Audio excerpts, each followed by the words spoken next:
Hello दोस्तों, कैसे हैं आप? दिस इज विकास गोयल। आज की इस वीडियो में हम करने वाले हैं हमारा next topic, that is sustainability of development. अच्छा, ये आपको पता है ये चैप्टर कौन सा चल रहा है? चैप्टर नंबर 1 चल रहा है, डेवलपमेंट। इसका लास्ट टॉपिक है। इससे पहले जितने भी टॉपिक्स है वो सब मैंने करवा दिए, उसको जाके आप देख लेना, ठीक है।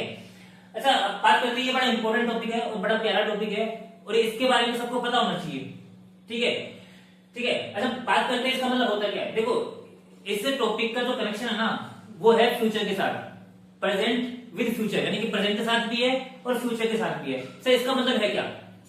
इसका मतलब मैं समझाता हूं आपको। देखो एक्चुअली क्या होता है, हम क्या कर रहे हैं, हम अभी अपने बॉन्ड्स को पूरा करने के लिए हम यूज कर रहे हैं रिसोर्सेज का। किसका? रिसोर्सेज का। जो नेचुरल रिसोर्सेज है ना, नेचुरल रिसोर्सेज जैसे पानी हो गया, मिनरल्स हो गए, खनिज हो गए, ठीक है ना, हम इन सब का क्या कर रहे हैं, यूज कर रहे हैं।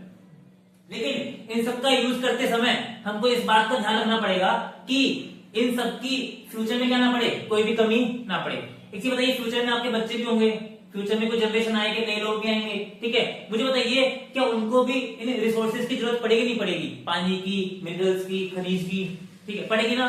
तो हमको उन रिसोर्सेज का यूज इस तरह से करना है कि फ्यूचर में आने वाली जनरेशन के लिए वो चीज क्या ना पड़े, कम ना पड़े।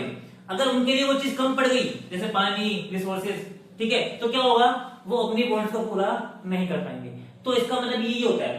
तो इसका मतलब सिंपल सा ये है कि हम प्रेजेंट टाइम में अपने रिसोर्सेज को इस तरह से यूज करें कि आगे आने वाली जनरेशन पे उसका इम्पैक्ट ना पड़े, वो भी क्या कर पाए, उनके लिए भी वो रिसोर्सेज क्या क्या हो, इजीली अवेलेबल हो, ठीक है।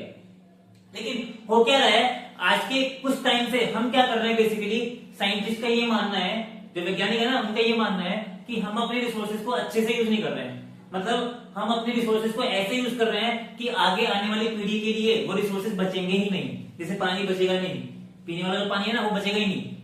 तो अब क्या होगा, अब ये होगा कि वो सर्वाइव नहीं कर पाएंगे, ठीक है। तो इसका मतलब ये होता है कि सस्टेनेबिलिटी ऑफ डेवलपमेंट जरूरी है। मतलब डेवलपमेंट तो हो, लेकिन वो कैसा हो, सस्टेन हो, फ्यूचर जनरेशन पे उसका कोई इंपैक्ट ना पड़े, ठीक है। तो देखो मैंने यहाँ पे कोई लिखा है, अब चेक कीजिए। It means development that meets the needs of the present generation without compromising the ability of future generation to meet their own needs, ठीक है, विदाउट हार्मिंग नेचुरल रिसोर्सेज। यानी कि किसी भी रिसोर्सेज को ज्यादा हार्म किए हुए, ज्यादा नुकसान पहुंचाते हुए, बिना पहुंचाए हमको क्या करना है, अपना डेवलपमेंट करना है कि फ्यूचर पे भी कोई इसका इम्पैक्ट नहीं पड़ना चाहिए, ठीक है।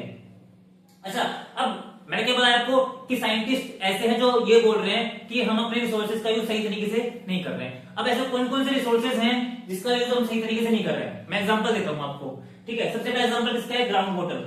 देखो ग्राउंड वाटर क्या होता है, आपको सबको पता है, पानी की अहमियत सबको पता है कि पानी की अहमियत कितनी है।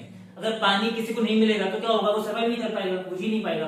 तो इसका मतलब ये है कि पानी हमारे लिए भी जरूरी है और फ्यूचर के लिए भी जरूरी है। फ्यूचर में आने वाले जो लोग हैं, हमारे बच्चे वगैरह, उनके लिए भी क्या है, वो चीज जरूरी है, ठीक है।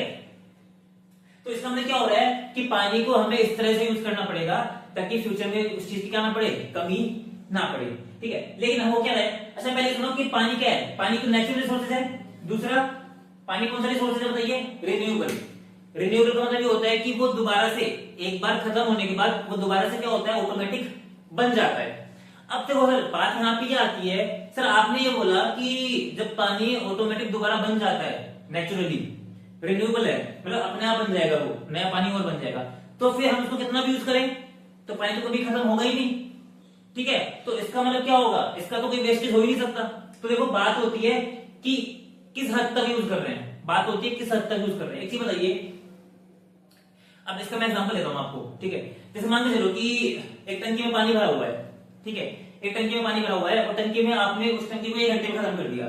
1 घंटे में आपने उस टंकी को खत्म कर दिया, उस टंकी में पानी को। अब जो पानी आएगा, जो नल आएगा, वो आएगा 10 घंटे बाद। मुझे बताओ, क्या अब जब पानी खत्म हुआ आपका 1 घंटे में, क्या उस पूरे टाइम पीरियड में आपके पास पानी रहेगा यूज करने के लिए? नहीं रहेगा। आपका पानी कब आएगा, नया पानी कब आएगा, 10 घंटे बाद आएगा। तो 10 घंटे बाद आप क्या कर सकते हो, पानी को यूज कर सकते हो दोबारा, उससे पहले नहीं कर सकते क्योंकि पानी खत्म हो चुका है। तो हम क्या कर रहे हैं, हम ऐसे ही कर रहे हैं। पानी एक नेचुरल और रिन्यूएबल रिसोर्सेज तो है, लेकिन हम पानी को इस हद तक यूज कर रहे हैं कि जो बन रहा है, जो नया पानी बन रहा है ना, वो तो बहुत कम बन रहा है और बहुत देरी से बन रहा है। लेकिन हम इसको पानी को बहुत जल्दी क्या करते जा रहे हैं, खत्म करते जा रहे हैं, यूज करते जा रहे हैं। तो वो यहाँ पे क्या हो रहा है, इसका नुकसान हो रहा है। ऐसा बोला जाता है कि आपका जो पानी है ना वो 4 मीटर नीचे तक जा चुका है, ग्राउंड वाटर इंडिया में और वर्ल्ड में भी, ठीक है। मतलब पानी बहुत नीचे तक जा चुका है, नीचे तक खुदाई करने में भी पानी नहीं मिल रहा है, मतलब, ठीक है। तो ये बड़ी दिक्कत होने वाली है आगे आने वाले टाइम में, ठीक है। तो कोई लिखा हुआ है यहाँ पे, in case of ground water if we use more than what is being replenished by rain then we would be over using this resources. मतलब हम क्या कर रहे हैं, बारिश से जितना पानी आ रहा है ना वापस से, हम उससे ज्यादा क्या कर रहे हैं, उसको यूज कर रहे हैं। तो बताइए ऑटोमेटिक पानी की क्या होने वाली है, कमी तो होने वाली है। तो ऐसा नहीं करना है।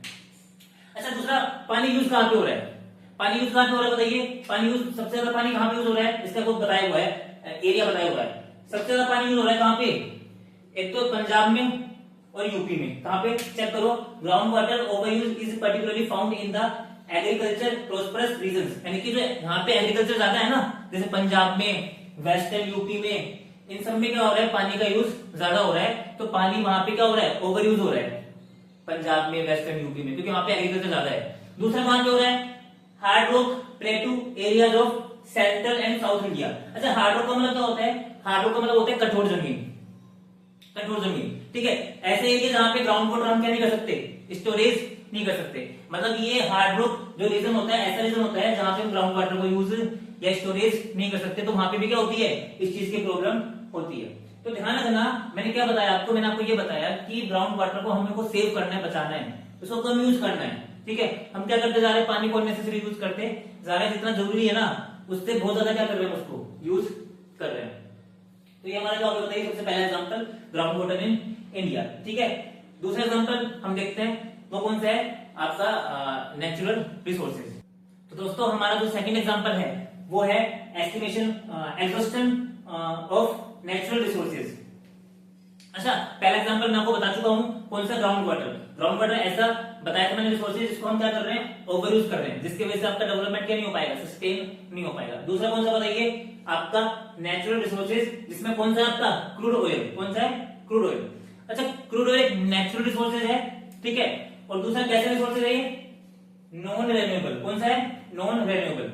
मतलब एक बार खत्म हो गया तो हो गया, ये दोबारा नहीं बनता, ये दोबारा नेचुरली क्या नहीं बनता, नया नहीं बनता। जैसे पानी तो क्या होता है, नया बन जाता है एक बार खत्म होने के बाद, टाइम लेता है, लेकिन ये फिर से क्या नहीं बनता, नया नहीं बनता। अच्छा, क्रूड होता क्या है, ये जो ऑयल होता है होता क्या है, देखो ये जो ऑयल होता है इससे क्या होता है, जैसे आपने सुना हो कैरोसिन, डीजल, पेट्रोल, ये सब इसी से बनते हैं, ये कच्चा तेल होता है, ठीक है। तो ये नेचुरली है, गॉड गिफ्टेड है, ठीक है। इसी से कैरोसिन बनता है, इसी से डीजल बनता है। और आपको पता होगा कि डीजल, कैरोसिन, ये सब चीजें क्या होती है, कहाँ कहाँ काम आती है, हर जगह काम आती है, व्हीकल्स में, फैक्ट्रीज में। इस नेचुरल रिसोर्सेज के बिना हम कुछ भी नहीं कर सकते, किसी भी गुड्स का प्रोडक्शन नहीं हो पाएगा, किसी भी चीज का प्रोडक्शन नहीं हो पाएगा। तो हम क्या है, इस पे पूरी तरह से डिपेंडेंट है। तो आप समझ सकते हो कि इसका इंपॉर्टेंस क्या है, ठीक है। अच्छा, नॉन रेन्यूएबल ये कैसे रिसोर्सेज है बताइए, ये आपका नॉन रेन्यूएबल रिसोर्सेज है, दोबारा नया नहीं बनेगा। तीसरा लिमिटेड है, मतलब इसकी एक लिमिटेशन है, ये फिक्स है क्वांटिटी में, एक बार खत्म हो गया तो खत्म हो गया, ठीक है। ऐसा माना जाता है कि केवल 50 साल के लिए, केवल 50 साल के जितना ही क्या बचा हुआ है आपका, ये नेचुरल रिसोर्सेज बचा हुआ है। मतलब जिसको हम क्या कर सकते हैं, केवल 50 साल तक यूज कर सकते हैं केवल। अच्छा, अब ये जो रिसोर्सेज है ना हर जगह पाया नहीं जाता। जैसे ये जो रिसोर्सेज है ये अरब कंट्रीज में जाता है, ईरान में, इराक में, सऊदी अरब में, इन सब में, मिडिल ईस्ट कंट्रीज में, ठीक है। लेकिन जैसे इंडिया है, इंडिया में रिसोर्सेज है ही नहीं, तो इंडिया वाले क्या करते हैं, इसको इंपोर्ट करते हैं। तो इंडिया वाले क्या करते हैं, इसको इंपोर्ट। अच्छा, तो मुझे ये बताइए, इंडिया वाले जब इंपोर्ट करते हैं तो अब मुझे ये बताइए इसकी जो प्राइस है वो किस पे डिपेंड करेगी, दूसरी कंट्रीज में। समझ आ रहा है, अगर मान के चलो दूसरी कंट्रीज ने इसकी प्राइस बढ़ा दी, इस रिसोर्सेज की प्राइस क्या कर दी, बढ़ा दी अरब कंट्रीज ने, तो क्या होगा, इंडिया में भी क्या होगा, इसकी प्राइस बढ़ जाएगी। और जितने भी गुड्स हैं जो इससे बन रहे हैं नेचुरल रिसोर्सेज से, इस क्रूड ऑयल से, उसकी प्राइस क्या हो जाएगी, महंगी। तो वही बोल रहे हैं यहाँ पे कि countries like India dependent on importing oil, if prices of oil increases this becomes a burden for everyone। ये क्या होता है आपका, एक बर्डन बन जाता है everyone, सभी के लिए, जब इसकी प्राइस क्या होती है, इंक्रीज होती है। अच्छा, तीसरा क्या है, some countries use military power like USA। Actually क्या होता है, जैसे यूएसए के पास भी क्या है, ये जो रिसोर्सेज है वो बहुत कम है, इंडिया से ज्यादा है लेकिन बहुत कम है, ठीक है। तो क्या करती है यूएसए, इसको पाने के लिए, इसको अचीव करने के लिए वो क्या करती है, मिलिट्री पावर का यूज करती है, मतलब दूसरी कंट्री से क्या करती है, वो लड़ाई करती है, फाइट करती है, अटैक करती है दूसरी कंट्री पे, इसको पाने के लिए, इसको क्रूड ऑयल को पाने के लिए, क्योंकि ये बहुत इंपॉर्टेंट है। ठीक है, तो आप समझ पा रहे हो कि इसकी वजह से लड़ाई भी हो रही है, इसकी वजह से बर्डन भी बढ़ रहा है इकोनॉमी पे, किसी कंट्री पे, है ना, इसके बिना कुछ काम भी नहीं हो पा रहा है। तो ये रिसोर्सेज कितना इंपॉर्टेंट है, तो इसलिए हमको इस रिसोर्सेज को एक सोच समझ के खर्च करना चाहिए, सोच समझ के यूज करना चाहिए, ताकि फ्यूचर जनरेशन क्या ना हो, इससे अफेक्ट ना हो, फ्यूचर जनरेशन के लिए इसकी कोई कमी ना पड़े। समझ में आ रहा है क्या बोल रहा हूं मैं? तो ये हमारा क्या हो गया आपका exhaustion of natural resources like crude oil. ठीक है, अच्छा कुछ इंपॉर्टेंट पॉइंट्स हैं यहाँ पे आपको बता देता हूं मैं। देखो क्या लिखा हुआ पहला point, this issue is no longer region और नेशन स्पेसिफिक। क्या बोला मैंने? ये जो आपका इशू है सस्टेनेबिलिटी ऑफ डेवलपमेंट, ये आपका केवल एक स्पेसिफिक रीजन से रिलेट नहीं करता, केवल एक कंट्री से रिलेट नहीं करता, ये पूरे वर्ल्ड का है। अच्छा आपको पता होगा कि आज की डेट में जो जितनी भी कंट्रीज हैं वो क्या है बताइए, आपस में एक दूसरे से लिंक करती है, लिंक करती है नहीं करती? इंडिया अमेरिका आपस में लिंक है, इंडिया जापान आपस में लिंक है, मतलब सारी कंट्री क्या है, एक दूसरे से लिंक है। इसको बोलते हैं ओपन इकोनॉमी। आज के डेट में कौन सी इकोनॉमी है? ओपन इकोनॉमी, क्योंकि सभी कंट्रीज एक दूसरे से जुड़ी हुई है। तो अगर एक कंट्रीज में आपका इसका इफेक्ट पड़ रहा है, एक कंट्रीज में अगर ये प्रॉब्लम आ रही है, तो दूसरी कंट्रीज को भी क्या करनी पड़ेगी, ये प्रॉब्लम फेस करनी पड़ेगी। तो इसलिए बोल रहा है कि जो इशू है सस्टेनेबिलिटी ऑफ डेवलपमेंट केवल एक कंट्री का नहीं है, केवल एक रीजन का नहीं है, ये पूरे वर्ल्ड का है। ठीक है, अच्छा दूसरा पॉइंट क्या है, sustainability of development is comparatively a new area of knowledge in which scientist, economist, philosopher and other social scientist are working together. क्या बोल रहा है कि ये जो इशू है सस्टेनेबिलिटी ऑफ डेवलपमेंट बहुत इंपॉर्टेंट टॉपिक है बेटा। क्यों? क्योंकि ये फ्यूचर में आने वाले बच्चों के लिए कोई इम्पैक्ट ना पड़े इस चीज का, उनके लिए किसी चीज की कमी ना आए, तो ये चीज आज की डेट में सोचना बहुत जरूरी है। तो इसलिए क्या कर रहे हैं जितने भी लोग हैं ना, अलग तरह के एक्सपर्ट जो हैं, साइंटिस्ट, इकोनॉमिस्ट, सोशल साइंटिस्ट, ये सब क्या कर रहे हैं बताइए, इस पे काम कर रहे हैं कि कैसे हम इन रिसोर्सेज को बचा सकते हैं। और वो क्या कर रहे हैं बताइए, नए नए रिसोर्सेज ढूंढने की कोशिश कर रहे हैं। जैसे पहले बिजली किससे बनती थी? पानी से बनती थी, केवल कोयले से, पानी से। अब किससे बन रही है? सूरज से, यानी कि सोलर आपके बन रहे हैं ना, जो सोलर पैनल्स होते हैं बेसिकली। तो इसकी वजह से क्या हो रहा है, नए नए रिसोर्सेज को ढूंढने की कोशिश की जा रही है। ठीक है, तो ये हमारा क्या हो गया, लास्ट टॉपिक था। तो आज की इस वीडियो में इतना ही, फिर मिलते हैं अपन नेक्स्ट वीडियो में।